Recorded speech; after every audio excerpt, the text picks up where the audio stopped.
ইউক্রেনের উপর ক্ষেপণাস্ত্র ব্যবহারের পাল্লার সীমাবদ্ধতা তুলে নিল আমেরিকা এবং ইউরোপ। এর ফলে ইউক্রেন যুদ্ধ বড় মোড় নিতে পারে, কারণ ইউক্রেনে অস্ত্র দিয়ে রাশিয়া হামলা করলে রাশিয়াও অস্ত্র উৎপাদনকারী দেশে আক্রমণ চালাবে, যা বিশ্বযুদ্ধে রূপ নিতে পারে।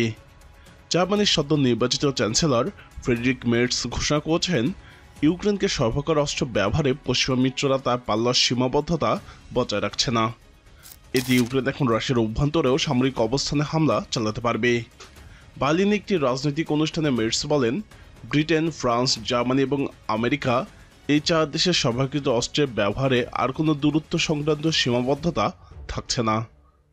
তিনি বলেন, এর ফলে ইউক্রেন এখন আত্মরক্ষার অংশ হিসেবে রাশিয়ার সামরিক অবস্থানে হামলা চালাতে পারবে। কিছুদিন আগেও এটি সম্ভব ছিল না, এখন সম্ভব। তবে তিনি স্পষ্ট করেননি এই ঘোষণার মাধ্যমে তিনি 2024 সালের নভেম্বরে আমেরিকা দেওয়া দূরপাল্লার ক্ষেপণাস্ত্র ব্যবহারের অনুমতির প্রসঙ্গকেই ইঙ্গিত করছেন কিনা। ওই সময় আমেরিকা ইউক্রেনকে আর্মি ট্যাকটিক্যাল মিসাইল সিস্টেম বা ATACMS ব্যবহারের অনুমতি দেয়, যার সাহায্যে ইউক্রেন রাশিয়ার অভ্যন্তরে হামলা চালায়। এরপর দিন ইউক্রেন ব্রিটেনের তৈরি স্টর্ম শ্যাডো ক্ষেপণাস্ত্র ব্যবহার করেও রাশিয়ার ভিতরে হামলা চালায় বলে দাবি করে রাশিয়ার প্রতিরক্ষা মন্ত্রণালয়। স্টর্ম শ্যাডো সর্বোচ্চ 250 কিলোমিটার এবং ATACMS সর্বোচ্চ 300 কিলোমিটার দূরের লক্ষ্যবস্তুতে আঘাত হানতে সক্ষম। এদিকে মের্টসের ঘোষণার প্রতিক্রিয়া রাশিয়ার প্রেসিডেন্ট ভ্লাদিমির পুতিনের মুখপাত্র দিমিত্রি পেসকভ বলেন, ইউক্রেনকে অস্ত্র ব্যবহারের রেঞ্জের সীমাবদ্ধতা তুলে নেওয়ার সিদ্ধান্ত ভবিষ্যতের সম্ভাব্য শান্তি আলোচনার সম্পূর্ণ পরিপন্থী। মের্টস এই ঘোষণা দেওয়ার সময়টিও তাৎপর্যপূর্ণ। ইউক্রেন জুড়ে রাশিয়া হামলা বৃদ্ধি পেয়েছে এমন সময়ে আমেরিকার প্রেসিডেন্ট ডোনাল্ড ট্রাম্প রাশিয়ার প্রেসিডেন্ট পুতিনকে পাগল বলে আখ্যা দিয়েছেন। কিন্তু কেন গুরুত্বপূর্ণ জার্মানির এই সিদ্ধান্ত? ইউক্রেনের প্রেসিডেন্ট ভলোদিমির জেলেনস্কি বহুদিন ধরে পশ্চিমা মিত্রদের প্রতি আহ্বান জানিয়ে আসছেন যেন তারা ইউক্রেনকে দেওয়া দীর্ঘপাল্লার অস্ত্র ব্যবহারের কোনো সীমা আরোপ না করে। এর মাধ্যমে ইউক্রেন রাশিয়ার ভিতরে গোলা বারুদের গুদাম, বিমান ঘাঁটি এবং সামরিক সদর দপ্তরে আঘাত হানার সুযোগ পাবে বলে দাবি করে আসছেন তিনি। তবে এতদিন পশ্চিমা মিত্ররা এই বিষয়ে সতর্ক ছিল, কারণ ইউক্রেনের এমন হামলা যুদ্ধকে আরও বিস্তৃত করে তুলতে পারে বলে তাদের আশঙ্কা ছিল। জার্মানি ইউক্রেনকে সামরিক সহায়তা প্রদানকারী দেশগুলোর মধ্যে আমেরিকার পর দ্বিতীয়। তবে দেশটি এখনও টর্নেডোর মতো শক্তিশালী টাউরাস ক্রুজ ক্ষেপণাস্ত্র সবার দ্বিধায় রয়েছে।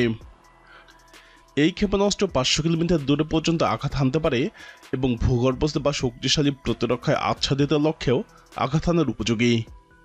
সোমবার মের্টস পরিষ্কার করেননি যে তিনি কি এই ঘোষণার মাধ্যমে জার্মানির পক্ষ থেকে টাউরাস ক্ষেপণাস্ত্র ইউক্রেনকে দেওয়ার কথা বোঝাচ্ছেন কিনা।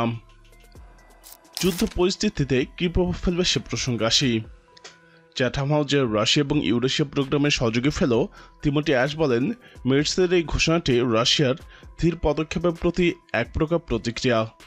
তিনি বলেন, ইউরোপীয়রা আশা করছে এতে রাশিয়ার উপর আলোচনা বসার চাপ বাড়বে। তিনি আরও বলেন, এই সিদ্ধান্ত জার্মানির নীতিতে একটি বড় পরিবর্তনের ইঙ্গিত দেয়। মাস আগে চ্যালেঞ্জ ওয়ার সজেস্টে রাশিয়ার চেয়ে অনেক বেশি আক্রমণাত্মক। অ্যাশ আরও বলেন, শান্তি আলোচনার প্রশ্নে দুই পক্ষ এখনও বহুদূরেই। দুই পক্ষ দীর্ঘমেয়াদী যুদ্ধের জন্য প্রস্তুত। তবে এই সিদ্ধান্ত কিছুটা হলেও ইউক্রেনের পক্ষে পাল্লা ভারী করবে।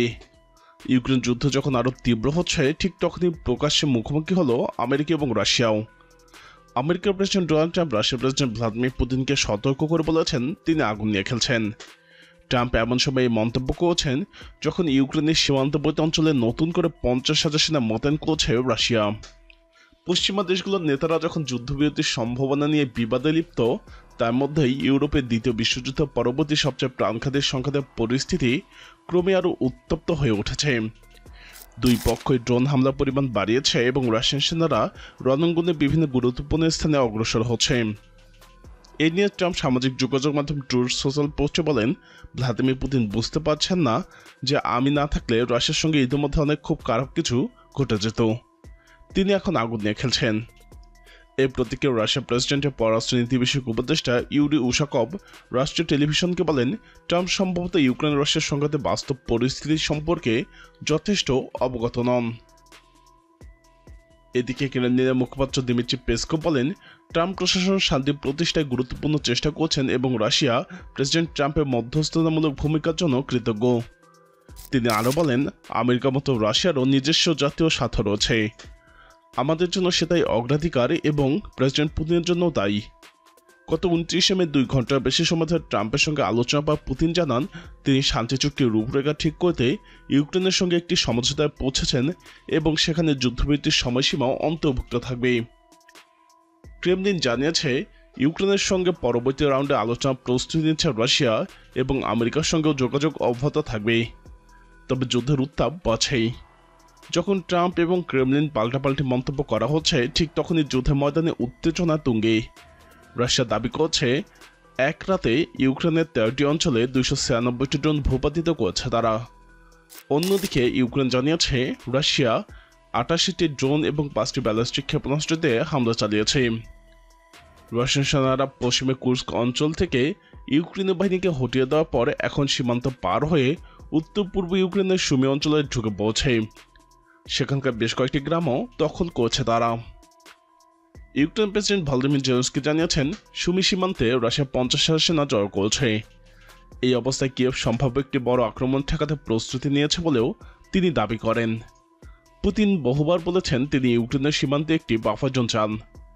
রাশিয়ার প্রতিরক্ষামন্ত্রী আন্দ্রেই বেলুসভ অভিযোগ করেছেন আমেরিকার নেতৃত্বাধীন ন্যাটো জোট ইউক্রেন সংকটকে কাজে লাগিয়ে পূর্ব ইউরোপ এবং বাল্টিক অঞ্চলে তাদের অবস্থান শক্তিশালী করছে। তিনি জানান রাশিয়া ইউক্রেনের পুরো ফ্রন্ট লাইনে অগ্রসর হচ্ছে।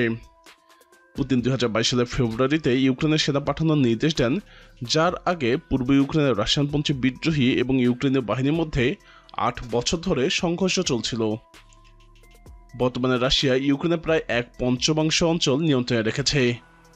গত 1 বছরে রাশিয়ান বাহিনীর অগ্রগতি দ্রুত হচ্ছে, তবে উভয় পক্ষে প্রাণহানি এবং সামরিক ব্যয় নিয়ে চরম চাপের মধ্যে আছে।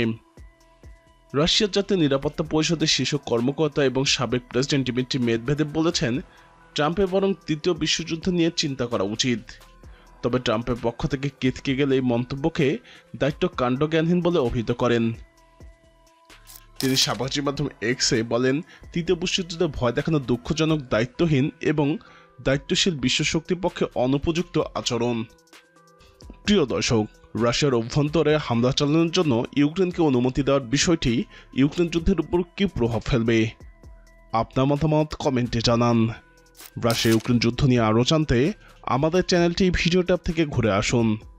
এই ভিডিওটি ভালো লাগলে লাইক বাটনে ক্লিক করুন। ভিডিওটি আপনার বন্ধুদের সাথে শেয়ার করে তাদেরকেও ভিডিওটি দেখার সুযোগ করে দিন।